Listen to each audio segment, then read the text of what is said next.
తెలంగాణ హైకోర్టులో నిన్న 11 గంటల 45 నిమిషాల వరకు, అంటే రాత్రి 11 గంటల 45 నిమిషాల వరకు ఆర్గ్యుమెంట్స్ జరిగినాయి.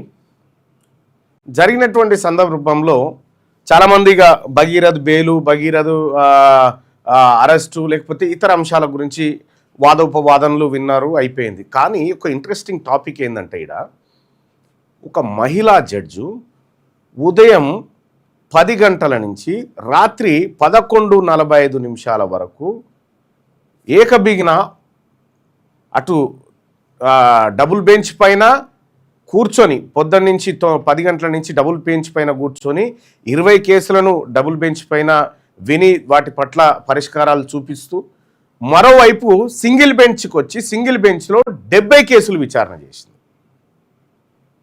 అంటే ఇక్కడ మనం గమనించాల్సినటువంటి అంశం ఏంటంటే, ఒక మహిళా న్యాయమూర్తి గారు దాదాపు 90 కేసుల పైన ఒకే రోజు దృష్టి పెట్టగలిగింది. ఆమె కూర్చున్నటువంటి విధానం రికార్డే. ఏది మన హైదరాబాదు హైకోర్టుకు సంబంధించినటువంటి ఒక పెద్ద రికార్డ్ ఇది. ఇక్కడ మనం కొన్ని విషయాలు మాట్లాడుకోవాలి. ఒక మహిళ కూర్చుంది, మరి మిగతా న్యాయమూర్తులంతా ఎటుపోయారు? సమ్మర్ హాలిడేస్కి పోయారు. అసలు ఏంది కోర్టులకు సమ్మర్ హాలిడేస్ ఏంది? ఎక్కడి నుంచి వచ్చింది ఇది? న్యాయమూర్తులు ఏం బాలబాలికలు కాదే. స్కూళ్ళల్లో పిల్లల కంటే ఎండాకాలం సెలవులు అవసరం, పిల్లలకు వడదెబ్బలు తాకుతాయి, వాళ్ళకి జాగ్రత్తగా ఉండాలి, ఆడతారు పాడతారు అనేటువంటి అంశం ఉండే. మరి ఈ కోర్టులకు సమ్మర్ సెలవులు ఎందుకు? ఎక్కడి నుంచి వచ్చినాయి ఇవి? అంటే ఒక మహిళ ఒక రోజులో 90 కేసుల పైన దృష్టి పెట్టగలిగిందంటే ఒక మహిళా న్యాయమూర్తి గారికి నిజంగా హ్యాట్సప్ చెప్పాలి ఆమెకి.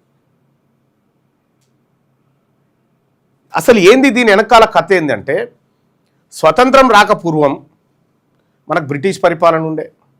బ్రిటిష్ పరిపాలనలో జడ్జిలు కూడా బ్రిటిషర్లే ఉండే.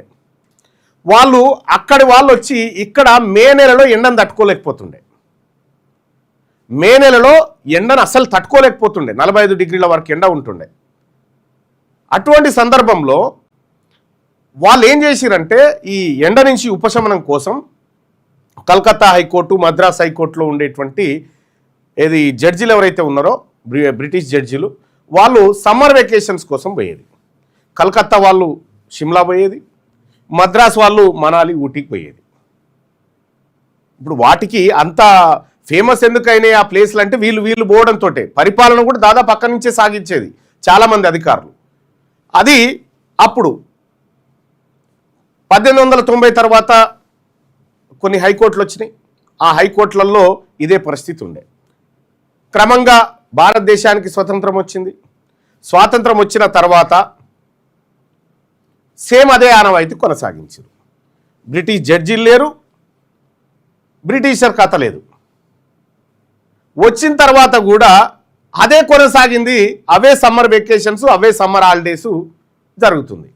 ఇక్కడ మనం గమనించాల్సినటువంటి అంశం ఏంటంటే, బ్రిటన్లో కూడా వేకెన్సీస్ ఈ తరీకాల్లో ఉంటే అక్కడ ఉన్నటువంటి చట్టాలను సవరించుకొని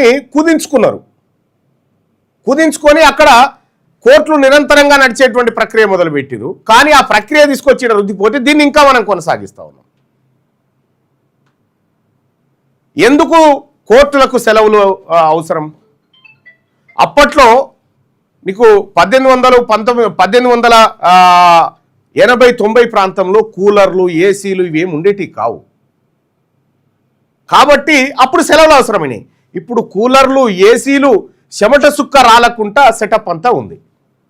ఉన్న సందర్భంలో ఈ కోర్టులకు సెలవులు ఎందుకు అనేటువంటి చర్చ బలంగా జరిగింది. గతంలో జరిగింది, ఇప్పుడు కూడా జరుగుతూ ఉంది. కారణాలు ఏంది? అసలు కోర్టులకు సెలవులు ఉండొద్దు అనేటువంటి వాళ్ళ వాదన ఏంది? ఒక్కసారి చూస్తే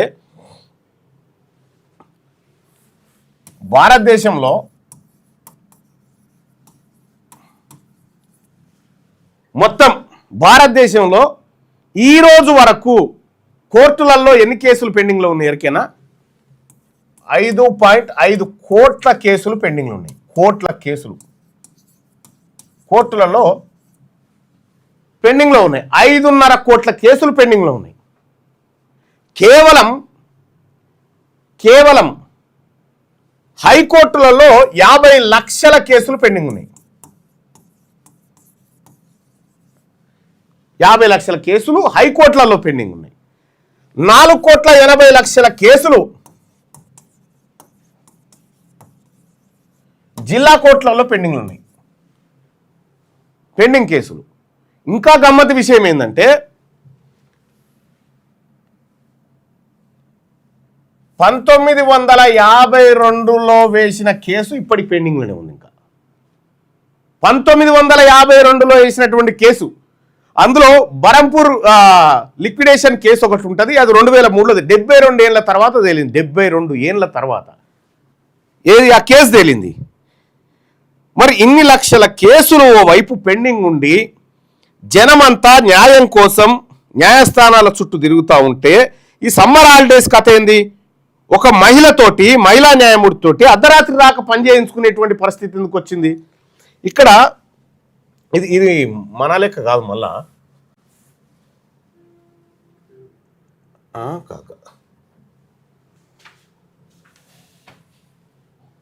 ఇక 72 years on Indian oldest pending case finally settled. ఎప్పుడు? 2023లో సెటిల్ అయింది. ఇటువంటి కేసులు ఇంకా ఉన్నాయి. స్వాతంత్రం వచ్చిన కొత్తలో కేసు వేస్తే ఇప్పటికి తేలని కేసులు అనేకం ఉన్నాయి. వాళ్ళు పిటిషనర్ ఉన్నారా, చచ్చిపోయినారా ఏమీ తెలియదు. మరి 5.5 కోట్లు ఈ దేశంలో కేసులు పెండింగ్లో ఉంటే ఇప్పుడు జడ్జి గారులకు సమ్మర్ హాలిడేస్ నెల రోజులు సమ్మర్ హాలిడేసు, దాదాపు ఒక అంచనా చూస్తే 140 రోజులు సెలవులే. 140 రోజుల సెలవులా? 140 రోజులు జ్యుడిషియరీ వ్యవస్థ సెలవులలో ఉంటే 1-2 వెకేషన్ బెంచ్లు పెడతా ఉన్నాం కదా, అత్యవసరమైతే చేస్తా ఉన్నాం. మరి పెండింగ్ సంగతి ఏంది? ఇవి ఎప్పుడు తీరుతాయి? ఎన్ని రోజులు ఈ దేశంలో సగటు పౌరుడు న్యాయం కోసం ఎన్ని రోజులు కోట్ల చుట్టూ తిరగాల? న్యాయ వ్యవస్థ ఆత్మపరిశీలన చేసుకోవాలి. ఇదే నేను గౌరవ న్యాయస్థానాన్ని అడుగుతా ఉన్నా. ఒక మహిళ అర్ధరాత్రి రాకేనన్నా పని చేస్తే ఈ కోర్టు ఒప్పుకున్నా? మరి అదే కోర్టులో మహిళ అర్ధరాత్రి రాక పని చేయించుకుంటా ఉంది కదా ఈ సిస్టమ్.